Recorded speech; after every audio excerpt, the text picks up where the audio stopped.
Good evening to everyone. Welcome back to English Shine Academy. English language il etra articles undu? How many articles are there in the English language? നിങ്ങളുടെ answer 3 ആണെന്നെങ്കിൽ അത് തികച്ചും തെറ്റാണ്. കാരണം English ലാംഗ്വേജിൽ total there are 5 articles.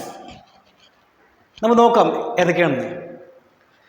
Firstly, articles are divided into 2 different categories. Articles 2 different കാറ്റഗറിയിലായിട്ട് divide ചെയ്തിട്ടുണ്ട്. അതെല്ലാവർക്കും അറിയാം. ഒന്നാമത്തത് ഇൻഡെഫിനിറ്റ് ആർട്ടിക്കിൾ ആൻഡ് രണ്ടാമത്തത് ഡെഫിനിറ്റ് ആർട്ടിക്കിൾ. അപ്പോൾ ഇൻഡെഫിനിറ്റ് ആർട്ടിക്കിളിൽ ഏതൊക്കെ വരുന്നത്?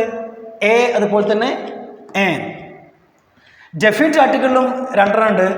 ഒന്ന് ദ, ഡി എ, ദ.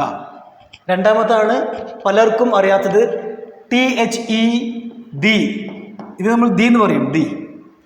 പിന്നെ അഞ്ചാമത്തെ ആർട്ടിക്കിൾസ് ആണെന്ത്? Zero articles. ഇതും വളരെ ഇമ്പോർട്ടൻ്റ് ആയിട്ടുള്ള ഒരു ആർട്ടിക്കിളാണ്. കാരണം we cannot use article everywhere. എല്ലായിടത്തും നമുക്ക് ആർട്ടിക്കിൾ യൂസ് ചെയ്യാൻ കഴിയില്ല. അത് നോക്കാം. കോൺസനൻറ്റ് സൗണ്ടിൻ്റെ മുന്നേ നമ്മൾ ഇൻഡെഫിനിറ്റിൽ നിന്നും എ ഉപയോഗിക്കുന്നു. അതുപോലെ തന്നെ കോൺസണന്റ് സൗണ്ടിന് മുന്നേ നമ്മൾ എന്ത് ഉപയോഗിക്കും? ദ ഉപയോഗിക്കും. ഡെഫിനിറ്റ് ആർട്ടിക്കിളിൽ നിന്നും നമ്മൾ ദ ഉപയോഗിക്കും. Example fan, a fan. Okay, a fan. ഫ് എന്താണ്? ഫ് കോൺസണന്റ് സൗണ്ടാണ്.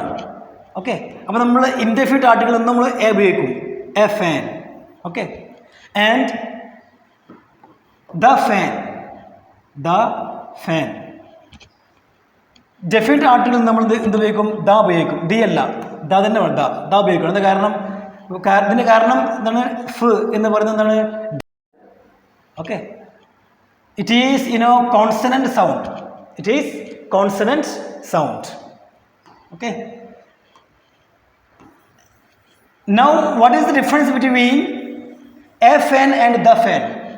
What is the difference between a fan and the fan? The difference is a means anyone, ഏതെങ്കിലും ഒന്ന്. A means ഏതെങ്കിലും ഒന്ന് എന്നർത്ഥം. പക്ഷെ ദ എന്ന് ഉപയോഗിക്കുമ്പോൾ ദ മീൻസ് ദാറ്റ് ഫാൻ. ആ ഫാൻ നമുക്കറിയാവുന്ന ആ ഫാൻ ഡെഫിനറ്റ് ആണ്. ഓക്കെ, നെക്സ്റ്റ് വവൽ സൗണ്ടിൻ്റെ മുന്നിൽ നമ്മൾ ഇൻഡെഫിനിറ്റിൽ നിന്നും ഏൻ ഉപയോഗിക്കുന്നു.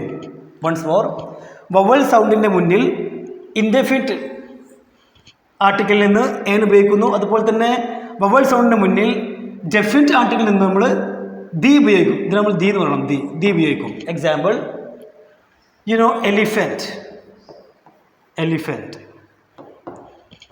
എലിഫൻറ്റ് മുന്നിൽ നമ്മൾ ഇൻഡെഫിനിറ്റ് ആർട്ടിക്കിൾ എന്ന് നമ്മൾ എന്ത് ഉപയോഗിക്കും? ഏൻ ഉപയോഗിക്കും. ഏൻ.